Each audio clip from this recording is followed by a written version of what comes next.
Hey, happy Friday, everybody. It's Chamber Check-in time. And today we get to share a little bit about College of Western Idaho. And I'm with the interim president, Denise Auberly Kanata. Hi, Denise.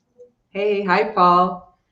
Hey, I'm so excited to check in with you and share the CWI story and the cool programs you have going on. But first, I get to thank our series sponsor for these check-ins, Delta Dental of Idaho. You know, Denise, Delta Dental of Idaho, they've been providing high quality dental insurance benefits to Idahoans for over 50 years. And with that, I'm going to share a fun factoid from their Tooth Truth series. Here we go. Did you know that 20% of patients wear braces between the ages of 20 and 60? Looking good, adult peeps. Oh, I love the trips to the ortho. Thank you, Delta Dental. And hello, Denise. What's going on over there at CWI today? Well, we're just excited to be here, Paul, and we can't wait to tell the community and chamber members about College of Western Idaho. Awesome. I always love these check-ins as well to learn a little bit about the businesses, but the people. So why don't you tell us a little bit about you, Denise, about your history of work and how you landed with the College of Western Idaho? Oh, thanks, Paul. Yeah, I've been with the College of Western Idaho for 2.5 years. I was hired as the provost, and when our president, Bert Glandon, retired in May, the board gave me the honor of serving here as the interim president and provost. So I'm carrying both roles currently as we are midstream in our search for our next president. So I will hold both roles until a new president is selected. Wow, simultaneously performing dual roles. Wow, that's great. How many students are there now with the College of Western Idaho? About 10,000 students here. Wow. And when did the college start? What year? 2007, and it really, the College of Western Idaho is truly a community effort. It came about because there was a need. There was no community college in this area, and it was because of feedback and the community coming together that they established the College of Western Idaho under Governor Butch Otter. I love that. You know, today's industry needs are so different and they cover a large swath of needs. And I love that your curriculum mirrors those industry needs.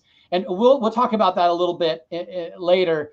But I was having a conversation with Ashley and Christy the other day on your team, and we really lined out a great flow of what to share today. So let's start out with some work-based learning. You know what we just mentioned. CWI is there for the community. So let's talk a little bit about that work-based learning center. Yes, the Work-Based Learning Center is really not a new concept. It's a new format. Many people may know them as previously career service centers, but with our Assistant VP Christy Gilchrist and discussing some of the areas we felt that we could improve upon, one of them was on providing that end to end, not only the education, but also the resume writing, the career search, internship opportunities, and connecting the College of Western Idaho directly with business so that students and employers had a centralized place where they could connect, and we can ensure that we are absolutely meeting the needs of the industries here in the state of Idaho, not just in the Treasure Valley. And that program just went live. We've hired a very capable director, John Russ, who's already very busy setting everything up. And we are just really looking forward to engaging with the business community and our students and being hopefully a model in the state of Idaho for how a work-based learning center can work. Are you drilling into the high schools to find and educate them on the opportunities, or how are you sharing this story? We do, and Christy Gilchrist, who is the head of our workforce development area, has been actively speaking around the state and working through different state agencies to ensure that this concept is known. And now that we've hired a director, Mr. Russ, he will pick up that mantle and continue to spread the word. And also, CWI does have a large presence in our high schools, as we offer large population of dual credit courses to all of the area high schools. So we already have a very large presence there. And again, back to your point, we want to continue to make that connection, not just offer courses to students so that they can get some college credits, but help them on a pathway to selecting a career, and then through the Work-Based Learning Center, being able to intern in these areas to determine, is that the right fit? Or for somebody getting ready to graduate, ensuring that it is. Because a lot of our students graduate from high school with 1 year of their first year of college already completed. So we want to make sure that it was time well spent in high school and they've got the right courses to help expedite them out into the workforce. That's amazing. A little extra stepping stone there for our next emerging workforce. Hey, let's talk about some of that dual credit stuff that you mentioned there. Tell us a little bit more about that. Yeah, dual credit here has been a tremendous value add here, not only to our high school students, and I have to give credit to our dual credit team because we do have a team that's head by Executive Director Stephen Crumrine. They spend a great deal of time out in the high schools, and we also have several high school faculty members that actually teach our curriculum. So our faculty are heavily involved as well because they mentor high school faculty and provide the curriculum to them that they're teaching to the high school students so that we can award college credit. We have presence in the high schools, as well as we have several high school students that actually come to the campus to take their dual credit courses. So they get introduced to life at college, and it's far less stressful when they actually graduate if they choose to come to the community college level or to go to a four-year institution. They're already very well prepared and know their way around and know how to study at the collegiate level. Well, and if there's an interest or a passion from a student and they start working on that dual credit and they discover that, oh, you know what, maybe my passion lies somewhere else and they can pick up on something different. That's so great to make that discovery early, right? So Right. thanks for offering those dual credits. Hey, let's go on to this event you have coming up on October 6th, and it's called the Open Doors Event. Share with us what's going on October 6th. Well, we like to support our students, and our development foundation every year hosts an event called Opening Doors, and that is really what it is. We want to be able to provide scholarship funds to students who want to come to CWI that may or may not have the means to do so. And through Opening Doors and a silent auction, our foundation puts on this event. Several businesses contribute, and the purpose of it is to raise funds that can then be redistributed out to our students through scholarship. And it's just a tremendously successful event. When you hear the testimonies from students who've been the recipients and the difference that it's made, and you follow them out into the workforce and see somebody that probably couldn't have made it through without that extra help, it's really touching and a very worthwhile event to attend and participate in. There is a silent auction for individuals that want to participate. And I believe Ashley's going to be posting contact information for our foundation for anybody that's interested in contributing or participating, or perhaps just trying to get some of the great prizes that will be given away in the silent auction. So where is this open door event?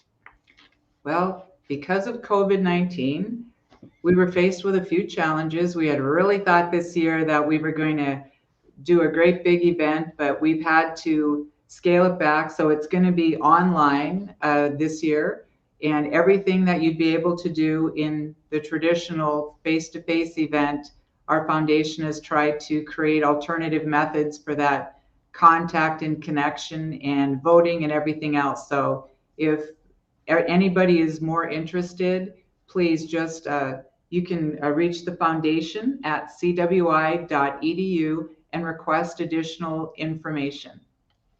I'm putting that up on the screen here. It's scrolling through. So that'll be a great resource. And I'll keep that up for a little bit. Thanks for sharing the Open Doors event. I think that's amazing that you guys are providing scholarships for those that, wouldn't be able to do it on their own. And it's important for our students to get that access, especially with such the high quality curriculum that you guys offer. Hey, let's talk about something kind of fun and new that you guys are offering. This growth of this gaming industry. Tell us about this gaming club and your cybersecurity program. Thank you. Yeah, and I wish we could take credit for the gaming club, but the reality is it was actually our students came together and approached one of our faculty, Mr. Delvecchio, stating they would like to do gaming, and they literally started bringing equipment from their homes, and they found a classroom. Our faculty helped them get set up, and they would come and meet there. And word got back to several of us here at the campus, and I went over and actually watched them in this gaming, and I thought, we can do better than this. And they were like, we want to form a club, and they have over 100 members. Wow. And they're it's just amazing that they are actually going to be able to start competing this year now that they're formally recognized as a club. And it's just a great opportunity. And our next goal is to try to create a nice space for these students so that they don't have to bring their own equipment, and they have a nice place here where they can come and game amongst other institutions here in Idaho and other clubs across the United States. So that's something that we're working on, and that really was an initiative that was driven by our students and then supported by faculty, and now we're just really happy to be able to help bring it to the next level. And our cybersecurity fits nicely into that arena. I don't think that's a shock to anybody listening that cybersecurity is a huge concern across America and the world these days.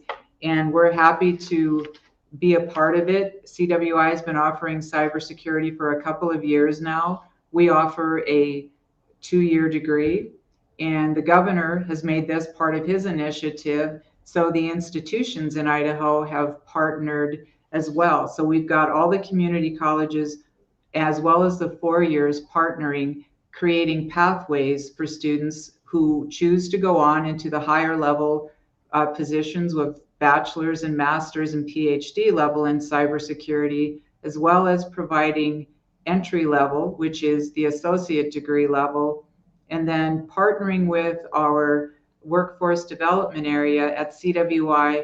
We want to really fulfill our mission as a community college, provide a way for students to come in, get an education, go through our work-based learning center, get a job, and then come back through our workforce development and be able to get the credentials and test for these credentials at one facility here. And that's what we're really trying to do, trying to meet the workforce where it's at and where it's going in the future, because in the cybersecurity field, you have to constantly credential and upgrade your skill set, and it requires a lot of work time. So also CWI was made aware of a new training that's going to be coming out through the Department of Defense called a cybersecurity maturity model certification.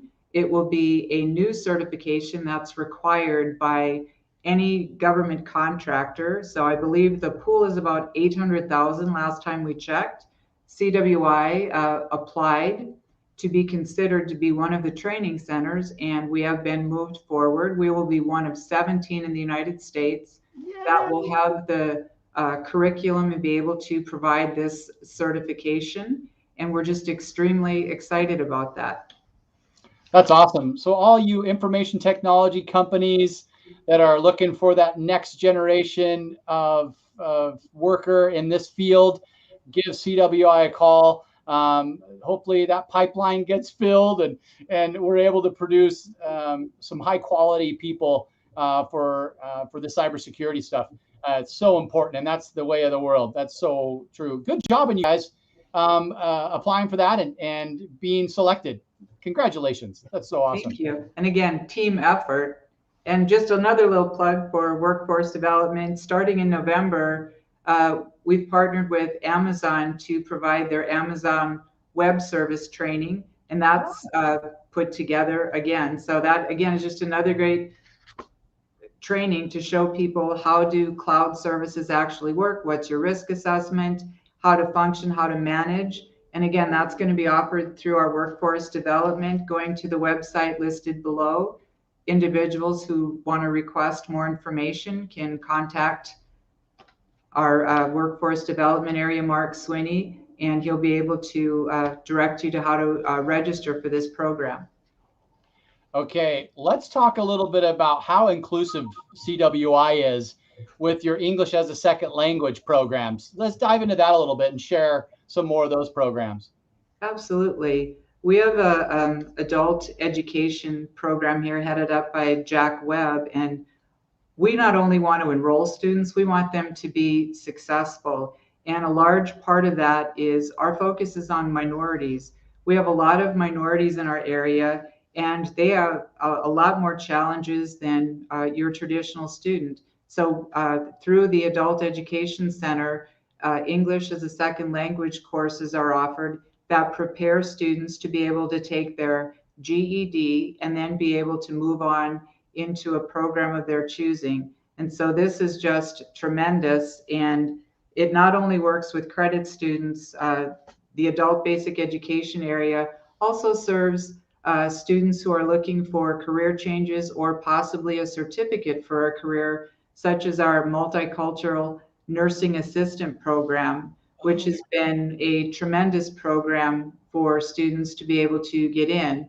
And again, just having that support of the language barrier and helping students address that, it gains confidence and gives them the ability to get a career started and move on into a degree, whatever it is they want to do, and also get out into the workforce and help meet our healthcare needs in the state of Idaho, which, as we all know, continue to grow. Couldn't be more relevant right now. Oh my gosh. Okay, let's see what else. We talked a lot about the programs that you guys are offering now, the Open Doors event coming up on October 6th, your inclusive programs with your English as a second language, and the cybersecurity and gaming club. What did we miss, Denise? What else is going on there at CWI? Well, we're always thinking, and currently we're trying to skate where the puck is going. We all know where it's at, but we want to be where it's going. So we have engaged again in a needs assessment where we are looking, what will the careers be in the next 10 years that Idaho is going to need to fill? We continue to have our TAC meetings so that our TAC advisory boards, technical advisory councils, which is comprised of industry individuals, meet with our faculty, assess programs, provide guidance on what they feel should be tested, what other programs we should be offering, tell us we need more employees. So we discuss how can we meet that? How can we accelerate programs and get individuals through a program and into the workforce? And also just offering flexibility for our students. Many are already working, so providing online, hybrid, we offer different modalities so that we can meet students where they're at on their schedule instead of making them try to accommodate when it's convenient for CWI to be available. That's awesome. Now you have campuses in the Treasure Valley as well. So tell us where those campuses are. We do. We have a campus in Nampa, we have a campus in Boise, and we have a campus in Caldwell to ensure that our students can, again, reach a location that's more convenient for them. And we're just positioned almost everywhere, and also available online. So for a lot of our students, they don't have to leave their home. Right. They can just log in directly from their home or office, wherever they are. Awesome. Denise, I want to thank you for your time today and educating me and the listeners more about what CWI has got going on You guys have a huge impact on this community. Thank you for your investment in the chamber, and thank you for your time today, Denise.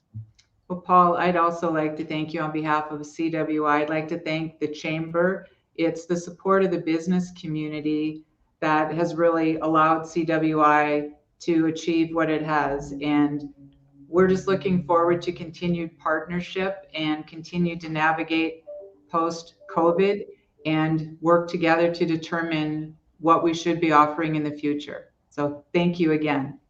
Absolutely. Hey, you and your team have a great weekend, and I look forward to our next conversation, Denise. Thank you, Paul. Bye.